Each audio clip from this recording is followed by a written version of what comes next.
All right, guys, so I really want to go through this in 10 minutes, but the last time I said 10 minutes, it was 27 minutes. So let's get through it. 10 questions and answers to get an A, starting with these three. Number one, how did electricity benefit business owners? Always remember who invented electricity. That was Thomas Edison. And the benefits is what I'm looking for. What are the benefits for a business owner? That business owner can make more money because they are now able to operate during the daytime as well as the evening time. Number two, location. They can build their plants or factories anywhere in the United States because the need to build plants near rivers is no longer required because we now have electricity and we no longer depend on the source of power coming from rivers. So that's number one. Number two, what made it possible to construct skyscrapers? Skyscrapers are tall buildings, and what made it possible was steel. Steel, that's what we utilize to construct skyscrapers and also bridges in the United States. Number three, factors that contributed to the industrial boom. Number one, an increase in our population. We have an urban population, okay? Number two, natural resources. Okay, the discovery of oil would be an example of us having natural resources that we can use to make our country better. And three, the government is supporting. They're supporting these industries. They're supporting these individuals that are creating new things like electricity, the typewriter, the telephone. They're supporting everyone and they're encouraging everyone to find ways to make this country better. Moving on. Number four, what was the goal of the Interstate Commerce Act? The goal was to help the farmers by controlling prices, supervising railroad activities, establishing maximum rates for railroad companies. Who was responsible for enforcing this law? The government. So we view this as an example of government regulation.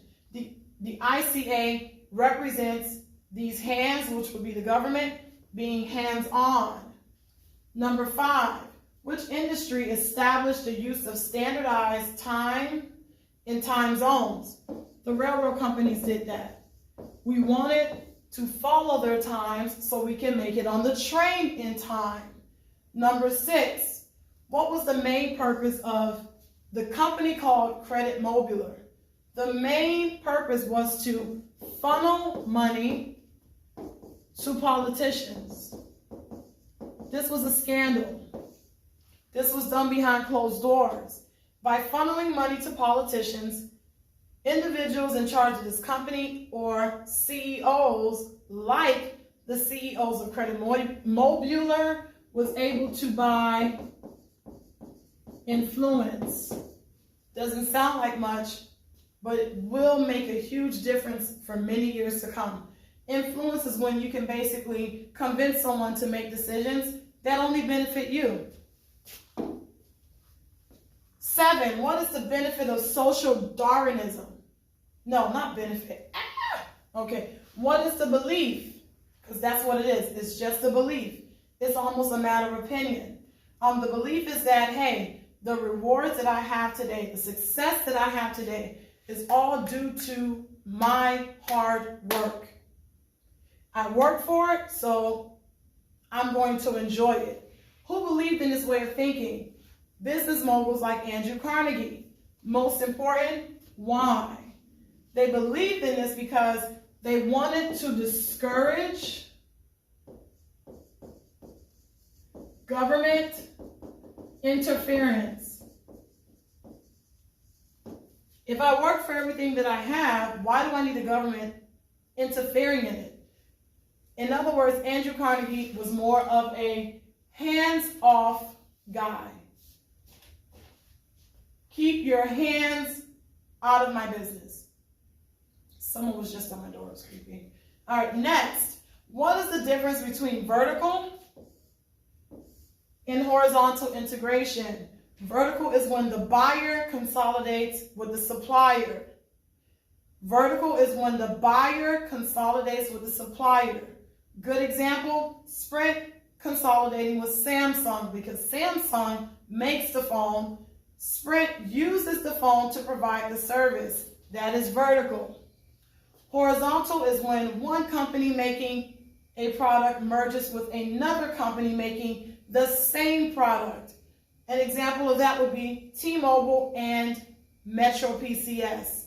Know the difference. Who used this business strategy? Andrew Carnegie. Next, Sherman Antitrust Act is your second example of government regulation.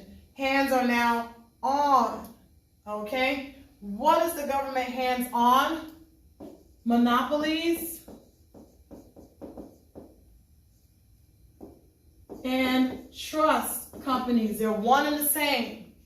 Why are their hands on monopolies and trust? Because they want to minimize those types of companies in order to promote competition. Competition reduces when companies become monopolies. I repeat, competition goes down as companies continue to consolidate and become one. So the goal of this law is to promote competition. The problem with this law is that no one enforced it. Who was in charge of enforcing the Sherman Antitrust Act? Politicians. No one did it because, as I stated in the previous slide,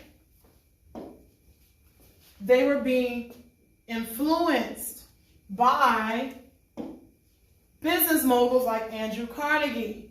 Because if I go right over here, what is he recommending? He is recommending that the government is hands what? Off. So this looked good on paper, but the truth is nothing was happening. Nothing really happened until the progressive era with Teddy Roosevelt, which is why we call him the trust buster. You saw that? Okay. Last question. When companies consolidate, merge, and develop trust companies, monopolies, what? Because y'all not going to talk about me. What are they doing? When they merge and consolidate, what are they doing? They are reducing competition. They are reducing competition. Does this benefit the consumer? No. We want competition. We want to be able to make choices. So you want to support the Sherman Antitrust Act because you as a consumer, if you're not satisfied with one seller, you can go to another. So you really don't want to support monopolies because, you know, they're bad for the economy. And I think that's it. I went over 10 questions that I believe will help you get an A. And I just want to remind you guys to always know the invention, the inventors, but most importantly, the changes. Change. Changes for who? Changes for the consumer. Changes for the business owner. Changes for women. And that's it. Have a great day. Study. And I'll see you soon.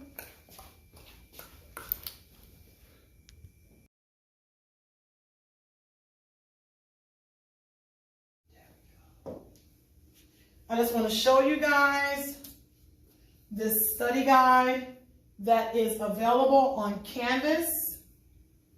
Okay. Did rapid industrialization benefit economic and social systems in the United States? Most definitely. Okay, these inventions, these individuals, they definitely provided a lot of benefits, a lot of opportunities. And I do discuss opportunities and opportunists in my other video called The Age of Railroads, which I really think you guys need to watch if you haven't watched it yet before the test. So this is the study guide. These are the most common terms that will appear in the test. Please go to Quizlet to study those terms. And here are your 10 questions. So I've pretty much given you a breakdown on what to expect in the test I expect you to study, and you have multiple resources starting with this one. You also have your notes. You also have Quizlet. Let's get it done. It's the end of the quarter. This could make or break you, but I believe you're going to make it. Have a great day.